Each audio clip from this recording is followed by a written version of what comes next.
what if the prayer that could change everything for you, your finances, your peace, your path, was removed from sight on purpose?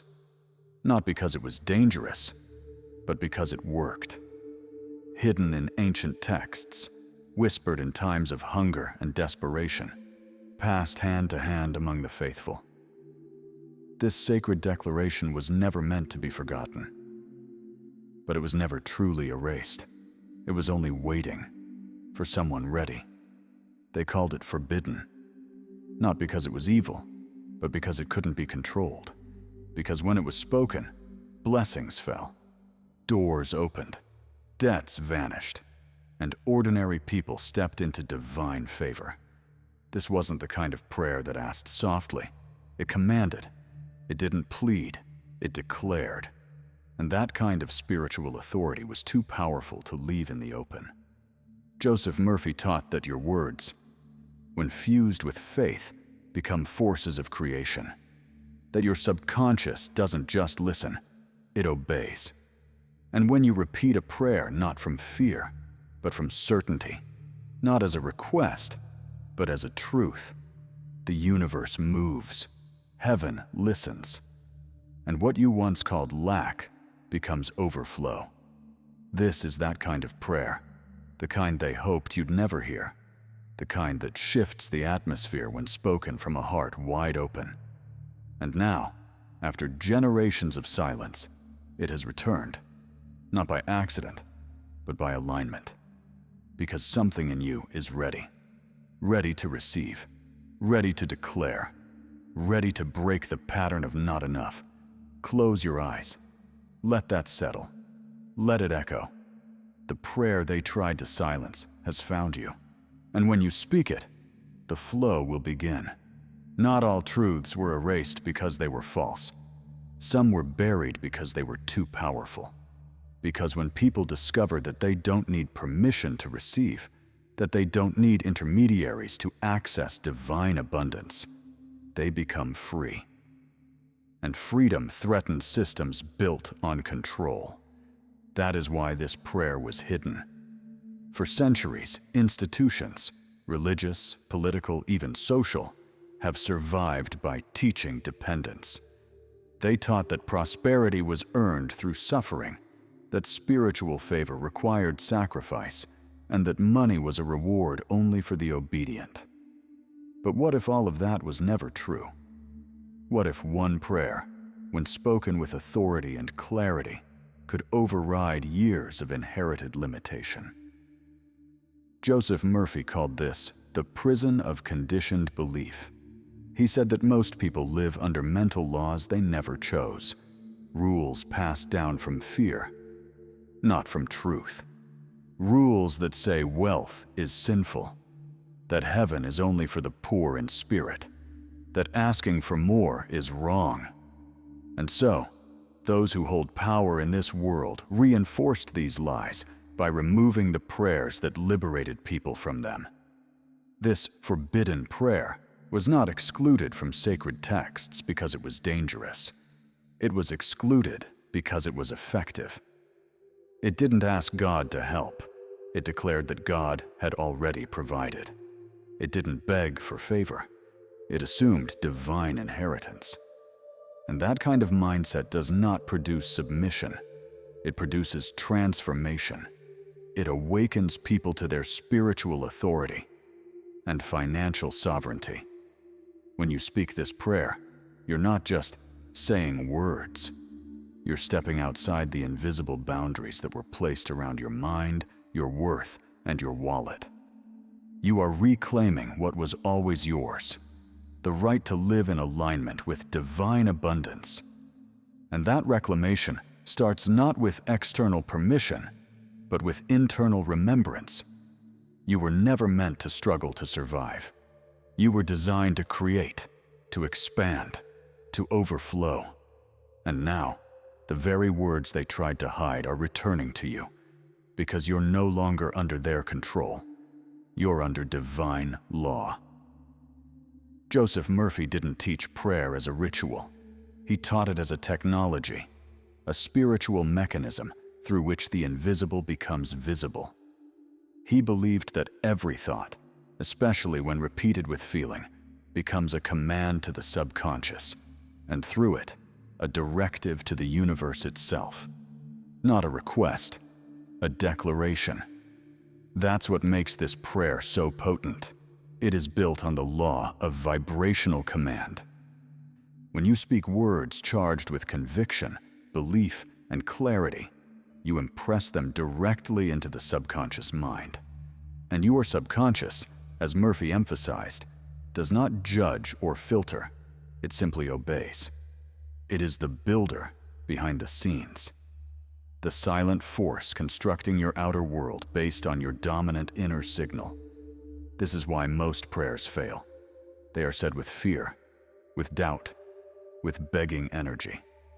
They carry vibration, yes, but the wrong one. And the subconscious receives that signal and continues to reflect back a life of waiting, hoping, struggling.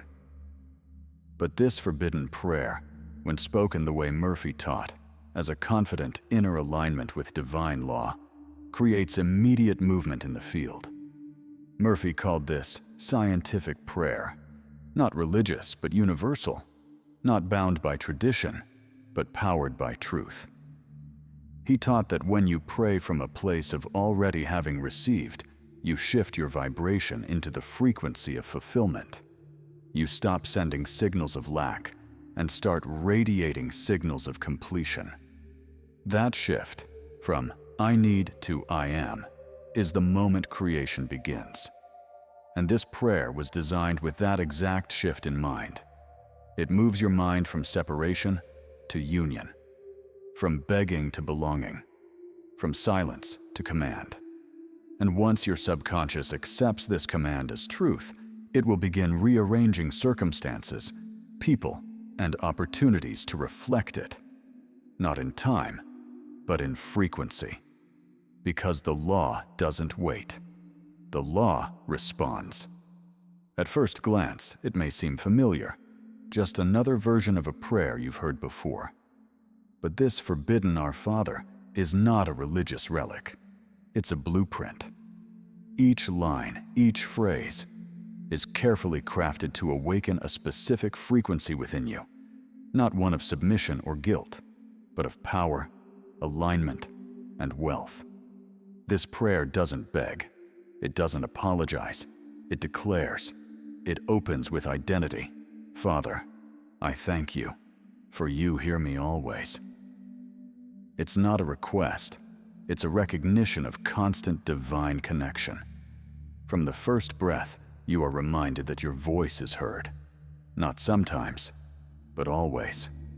This immediately shifts your mind from scarcity to certainty.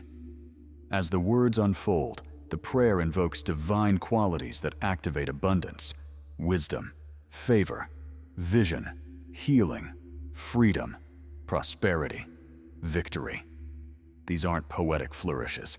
They are spiritual archetypes, each one vibrating at a specific frequency. When spoken consciously, they do more than comfort. They realign your mind with the structure of the universe itself. Joseph Murphy would call this a reprogramming formula, because this isn't about worship, it's about awakening. You're not seeking permission from God. You're agreeing with God. You're saying yes to the divine inheritance that has always been yours, but was buried under years of conditioning, fear, and silence. And that's why this version of the prayer was hidden. Because when people start to speak in alignment with power, rather than from lack, systems of control lose their grip. This prayer doesn't teach you to wait on miracles. It teaches you to become the field where miracles occur naturally, where abundance isn't requested, it's realized. Line by line, this prayer rebuilds your spiritual architecture, from victimhood to authority, from waiting to receiving, from limitation to expansion. It is not just a text, it is a vibrational transmission, and when spoken with awareness, it becomes a spiritual technology, one that unlocks doors, not just in heaven, but right here on earth. Every true spiritual code carries symbols, not to confuse, but to activate. The forbidden prayer contained 7 of them, 7 spiritual forces disguised as words, but vibrating like keys that unlock locked rooms within the soul. These keys aren't random. They follow a sequence, a rhythm, and when spoken with faith, they align you with divine law. They don't just attract wealth, they restore it. The first is wisdom, not knowledge, not information, but divine insight. When you speak of wisdom in this prayer, you are aligning with higher perception. You begin to see opportunities others miss. You respond with clarity instead of fear. Joseph Murphy taught that wisdom is what allows divine ideas to become tangible results. It is the first key because without clarity, abundance cannot land. Then comes favor. Favor isn't luck, it's spiritual positioning. It means the universe begins to move people and circumstances in your favor, often without explanation. Things flow, delays dissolve, the right people appear. It is a magnetic force born from alignment, not striving. The third key is vision, not eyesight, but the ability to hold an image in the mind long enough for the subconscious to accept it as truth. This is essential in Murphy's teachings. What you visualize with emotion becomes inevitable. Vision anchors vibration. It gives shape to the invisible. Healing is next. Not just of the body, but of scarcity, fear, guilt, all the internal wounds that sabotage prosperity. Healing clears the channel. It restores your energy to wholeness so that manifestation doesn't have to fight through resistance. You are no longer blocked. You are open. The fifth key is freedom, the shedding of limitation, the release of generational beliefs that told you wealth was dangerous or wrong. Freedom isn't about rebellion, it's about resonance. When your energy no longer resonates with lack, you become unreachable to it. Then comes prosperity, the fruit of the previous alignments. Not just money, but overflow of peace, of ideas, of provision. Prosperity becomes your new normal because the vibration of lack has been replaced by the frequency of enough. And finally, victory. Not just success, but spiritual triumph, the embodiment of fulfilled promises. It is the seal, the final frequency that anchors all the others and tells your subconscious, it is done. Not because you begged, but because you aligned. These 7 are not poetic decorations. They are activation codes. And when spoken in sequence, with feeling, they awaken layers of your soul that were dormant and open doors you didn't even know were locked. There are prayers that comfort, and there are prayers that command. This one was never meant to simply console you. It was designed to change your field, to shift your emotional tone, to match your vibration with the frequency of immediate response. That's why people report breakthroughs within hours of speaking it.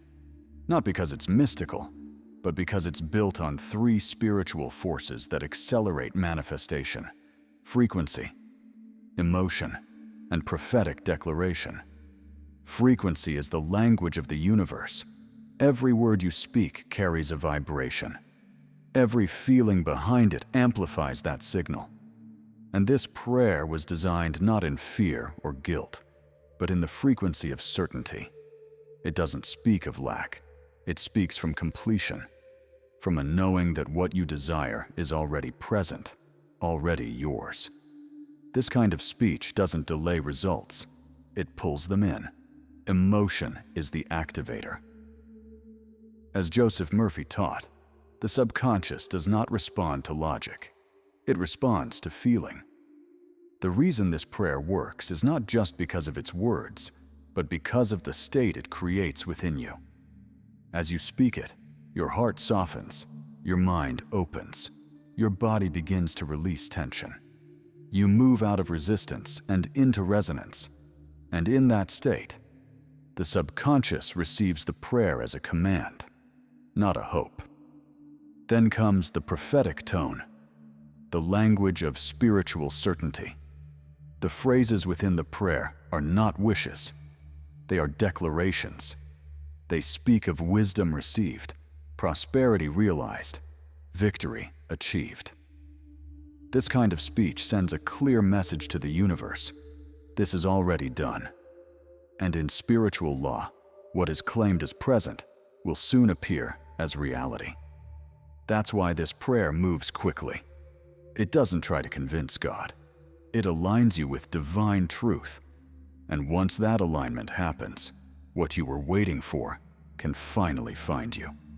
The door opens, not because you begged, but because you became the right frequency. This isn't manipulation. It's cooperation with law.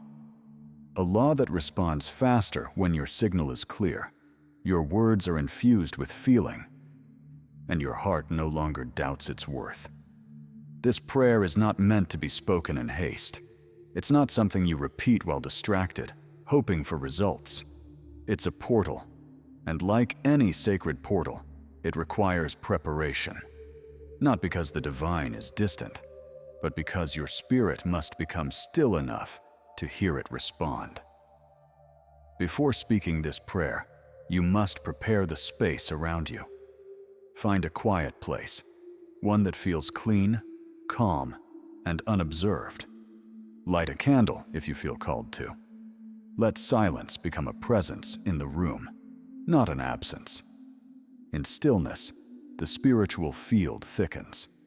Your environment begins to echo the reverence within you. Then, prepare your body. Joseph Murphy emphasized that the physical state influences the subconscious. Sit upright, uncross your legs, let your hands rest open, close your eyes, and begin to breathe.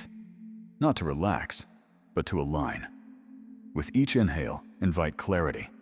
With each exhale, release any tension, doubt, or old beliefs trying to cling to you. Let your nervous system know, we are safe, we are connected, we are ready. Next, center your mind. Drop from thoughts into awareness. Let the words of the prayer rise not from your mouth alone, but from your heart field. Feel each phrase as if it's already true. You are not performing. You are returning to your natural state of abundance. You are not reciting. You are activating. Now speak the prayer slowly. Let the vibrations of each word echo within you. Let the frequencies of wisdom, favor, vision, healing, freedom, prosperity, and victory fill your space. Feel the resonance build. Your words are signals. Your feelings are amplifiers. Your body is the transmitter, and your spirit is the receiver. When the final words are spoken, do not rush. Sit in stillness. Allow the energy you've generated to settle, to integrate, to begin its work. In that moment, something ancient and unseen will begin to move toward you, not because you chased it, but because you became ready to receive. You didn't come across this prayer by accident. You didn't hear these words because of curiosity, or coincidence, or luck. You were called, and not in a loud voice, but in a deep whisper, a vibration you may not have even noticed. Because something in you, something ancient and true, has remembered who you are. This prayer doesn't give you something new. It returns what was already yours. Your divine right to prosper. Your inheritance of peace, clarity, and overflow. The wisdom, favor, and victory written in your name before fear rewrote your story. And now, as you speak these words, you are not creating power. You are reclaiming it. Joseph Murphy said the subconscious brings forth what you impress upon it. But what he also meant, and what few understand, is that the things we manifest most powerfully are the ones already aligned with our highest self. That's why this prayer feels familiar. That's why its words resonate in your chest. They were never foreign. They were simply forgotten. You're not beginning a journey. You are returning to the path that was waiting for you. And the moment you speak this prayer with faith, the path rises to meet your feet. The timing of this is divine. You may have struggled, waited, cried out. But now, the answer has arrived. Because you've finally become the version of you that can carry it. This is more than manifestation. It's restoration. It's the return of favor. The return of spiritual memory. The return of clarity, of blessing, of flow. You didn't find this prayer. It found you in the exact moment you were ready to rise. Now speak it. Not in doubt, but in dominion. Not as a question, but as a decree. And as you do, let every cell of your body remember, you were never separate. You were always chosen.